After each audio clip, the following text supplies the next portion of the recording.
Hi friends, hope you guys are doing well and hope your preparation for the CA final exam is going well. Today I am going to cover a topic which was demanded by a lot of students, and this is called as green shoe option. This concept is a little tricky concept, hence this entire video is going to cover both the conceptual clarity on this topic also and how to write the answer in the exam also without missing a single point of this regulation. Green shoe option is covered in Regulation 45 of your SEBI ICDR Regulations 2009. Let's look at this regulation and let's understand the concept of green shoe option. What is green shoe option and why is it relevant in the stock market? If the company shares are oversubscribed, it means that there is a lot of demand for the company's share. Now when such oversubscription happens, what happens is the company is at a slight disadvantage because there are a lot of short-term investors also involved there who will sell the shares of the company if they get a good price for it. For example, if our shares is getting a price of 600 in the market after listing, the short-term shareholders will sell the shares for short-term benefits and will leave the company. In this, what happens is the supply of the shares in the market, because they are selling the shares, the supply of the shares in the market will eventually increase, leading to decline in the price of the shares in the market. Now, looking at some short-term investors, certain long-term investors will also fear that the price is going down. Let's take a small example. Let's say that the company's price is getting listed at 600 rupees and the short-term investors are now selling the shares, because of which the price goes down to 590, then 580, then 570. Looking at this decline in price, even your long-term investors who are there for the long run, but they fear that the company's price may fall well below, let's say 500 also, they fear that and even they start selling their shares. Again, the supply in the market of the shares increases and hence the price further decreases now. Now here is the problem. Because of selling of the shares, the price decreases, and this is mainly caused by the short-term investors. And what happens because of this is, even though the company had very good fundamentals, company deserved a good price in the market after listing, still the company's price falls in the market. Facebook had introduced its share in the market in its IPO using green shoe option. And the same thing happened there, where the short-term investors started selling of the shares of Facebook and it started to go down. But the price was eventually controlled using green shoe option. Now let's see in green shoe option exactly what we do. In green shoe option, what we do is, suppose if I am going to give 100 shares in the market, instead of 100 shares, I'll give 115 shares in the market. So I've issued certain extra shares in the market. In any case, my subscription is oversubscribed, hence there will be demand for my shares. And what I do is, I also give some extra cash to a person, a special person. Let's call that person as a stabilizing agent. That stabilizing agent, what he will do is, as soon as people start selling their shares in the market, he will use that extra cash that we have given him to buy that share from the market. Hence, when because of the supply, the price decreases, but because of the demand, the price will eventually increase. Hence, the price will be stabilized. That is exactly the concept of green shoe option. Now let's see with an example. Assuming that the promoter is having shares worth rupees 40,000 with him and the company's issue size is 1,50,000, out of which 80,000 will be raised from the public directly. Now what green shoe option says is that the promoter or the pre-issue shareholders can give up to 15% of the issue size worth of shares, and they can give these extra shares to the public. Remember the example which I had given you, that is 100 plus 15. Now this is that extra 15% that they can give it to the public. So let's see. So up to 15% of the issue size can be given to the public. Remember that this is up to 15% of the issue size and not exact 15%. So in my example also, I have taken just 10%, that is issue size is 1,50,000 and the amount that the promoters are ready to give is 10,000. Now this will be coming from the promoters and the pre-issue shareholders in the case of an IPO, and in the case of an FPO, it will come from pre-issue shareholders holding more than 5% of the shares and the promoters. Clear? Now this 15,000 will go to the public. So this 15,000 is added to the previous 80,000 that we are already planning to give. So total balance in the promoters account will be 25,000 of shares, that is 40,000 minus 15,000, and in the case of the public issue amount, it will increase to 95,000 as it will become 80,000 plus 15,000. Now this 95,000 will be given in the public issue and we will receive cash in place of the shares. So 95,000 worth of shares is given to the public and 95,000 cash is received from the public.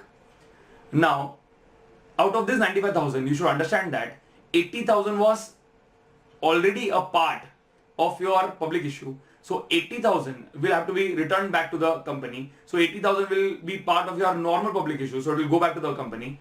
But this extra 15,000 will be part of your green shoe option. Now this 15,000 will be given to someone known as a merchant banker. Now the merchant banker will use this money in a specific account called the GSO bank account. See, understand this part very carefully now.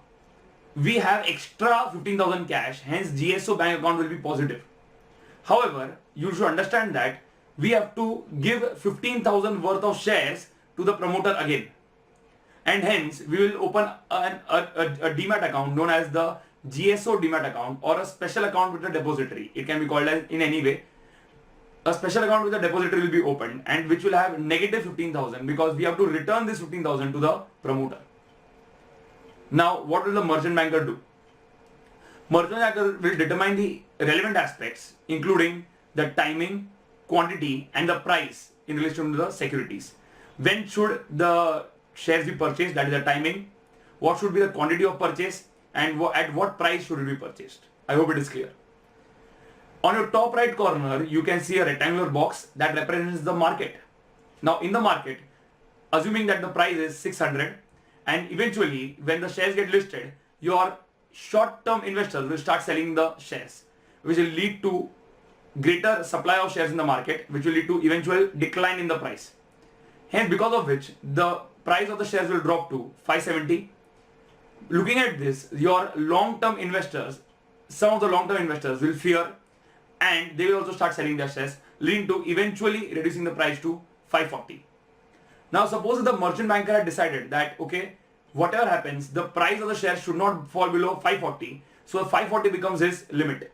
So here the merchant banker will give cash in the market and this cash will come from the GSO bank account that we had maintained.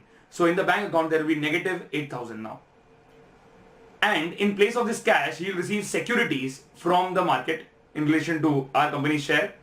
And these securities, as you are receiving securities, your GSO demat account will get credited by 8,000. So it will be positive 8,000. Now, this purchase of 8,000, what it has done is we have created a demand in the market.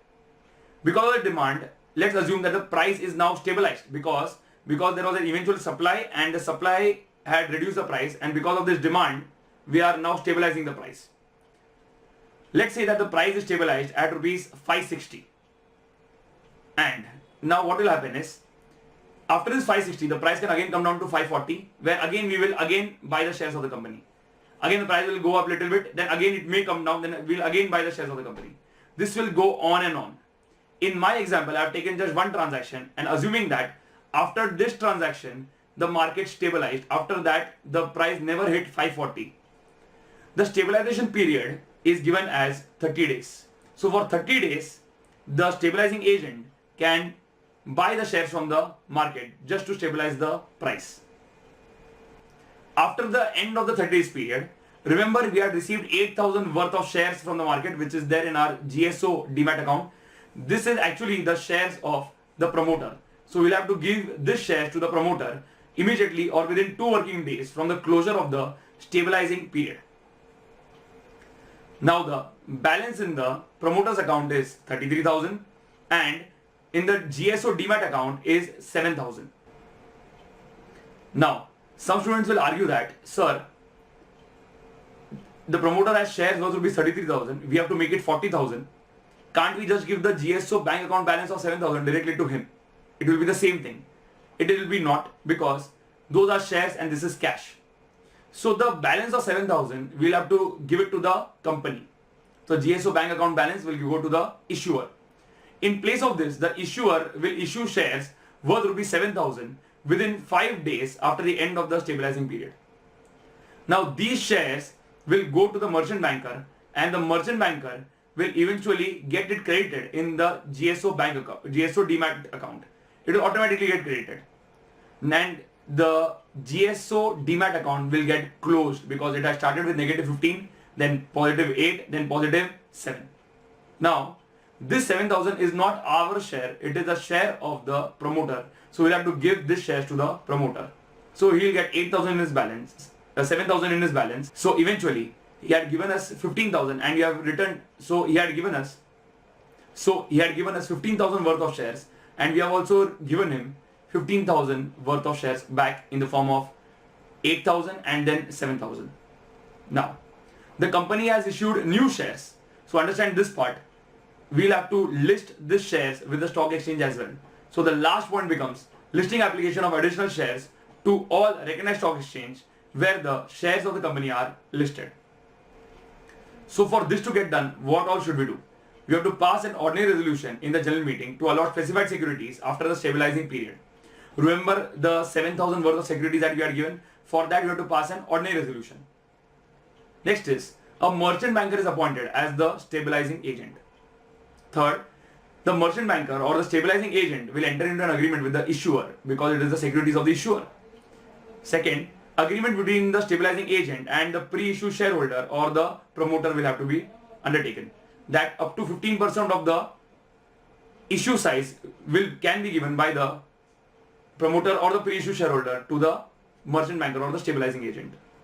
Next point, if there is any over allotment in public issue, then how should the over allotment be dealt with will be done by the merchant banker in consultation with the lead book runner or the lead merchant banker. So the company has 3 or 4 merchant bankers, then they will have a discussion on how it should be done. Next, all the disclosures, important ones, that is all material disclosures, should be given in the offer document. After that, the promoter or the pre-issue shareholders in the case of an IPO, and as explained previously in the case of an FPO, they have to give their consent. In the case of an FPO, remember, pre-issue shareholders are of more than 5%. At the end, the share should be in dematerialized form. If you remember the previous chart, there was something known as Regulation 45, Sub-Regulation 1, Part H. Now this part is exactly this, that is, the security should be in dematerialized form. Now which clauses are these? Let's see. In your Regulation 45, we are looking at Sub-Regulation 1, and this is your clause A, this is your clause B, this is your clause C, this is your clause D, this is your clause E, then F, G, and eventually H. So this is we are looking at Regulation 45, Sub-Regulation 1, A to H. I hope this is clear. Now that was Regulation 45, Sub-Regulation 1. Let's look at Regulation 45, Sub-Regulations 2 to 8. You can see a diagram, and this diagram looks very familiar, but it does not have certain elements. Now let's see which elements are missing in it and what will form part of your other points. First of all, the merchant banker or the stabilizing agent will determine relevant aspects including the TQP, that is timing, quantity and price of the securities. Next point is you will be having 30 days to do the stabilization of the price. The point after that will be you need to open a special account with the bank. You need to open a special account with the depository. After that, the shares that have been purchased in the market should be credited to the special account kept with the depository, that is GSO demat account. This amount will these shares will have to be given to the promoter immediately or within 2 working days from the closure of the issue. I hope this is clear. Then after that, the issuer will issue further shares in relation to the shortfall. So you can see that there is a shortfall of 7,000 shares in GSO demat account. So the issuer will issue further shares of 7,000. which will eventually be credited to the GSO demat account, and the GSO demat account will close and these shares will be given to the promoter. Then at the end, as we have given new shares, these shares will be required to be listed, and at the end your balance in your bank account will be given to the company, which is exactly the reason because of which the shares were issued. Easy. Now let's look at the sub-regulation numbers. Sub-regulation 2 is in relation to the merchant banker or the stabilizing agent and TQP. Sub-regulation 3 is 30 days period. Sub-regulation 4A is GSO bank account and 4B is GSO demat account. Now understand that 4A and 4B is not given in the regulation. However, in your sub-regulation 4, these 2 points are covered, and that is why I have given it as 4A and 4B. In the exam, you don't have to write 4A and 4B. You have to just write regulation 45, sub-regulation 4, and inside that you will have to write these 2 points.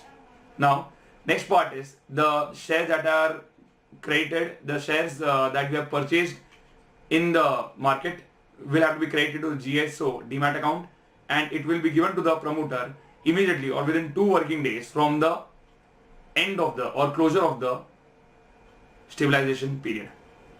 After that, the issuer will issue new shares. Now this is your point 6A. Then after that, the new shares will get credited to the GSO demat account. This will be given to the promoter and the GSO demat account will close. So that is 6A, 6B, 6C and 6D. Next point will be the listing of the shares will be done in relation to the new shares that were issued, that is sub-regulation 7, and at the end you have sub-regulation 8, that is the amount left in the GSO bank account will be given to the issuer. I hope your points are clear. This covers sub-regulation 2 to sub-regulation 8. Let's see sub-regulation 9 to sub-regulation 11. This is the last part. The code for this is Mr. NNDD. Let's see.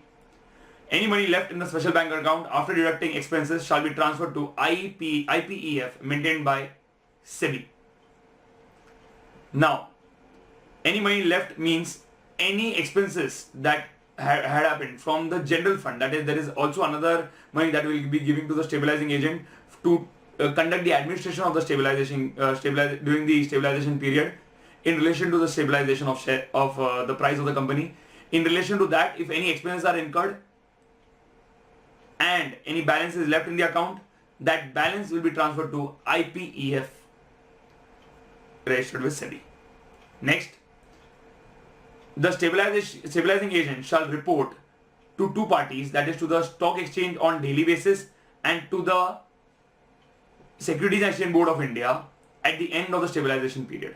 So it says stabilizing agent shall submit report to stock exchange on daily basis during stabilization period plus final report to SEBI. Then after that you have stabilization agent shall maintain a register for a period of 3 years from the end of the stabilization period containing certain particulars. Let's see the particulars as a whole, what they are. Number of the names of the promoter or pre-issue shareholder and the number of securities that they gave for the green shoe option purpose. Next is the details of each transaction in relation to the date, the timing and the price. And at the end you have details of allotment made by the issuer on the expiry of the stabilization period. So the final allotment that was made, that is the last shares that were issued by the company. I hope the concept of green shoe option is now clear to you. If you genuinely like the content that you are presenting here, please do like the video. Also, please leave a comment if you have any other concepts which you need clarity in, and also comment if you like the video or not. And at the end, please do subscribe to our channel for receiving more and more videos in the similar manner. Take care. All the very best for your exams. Bye.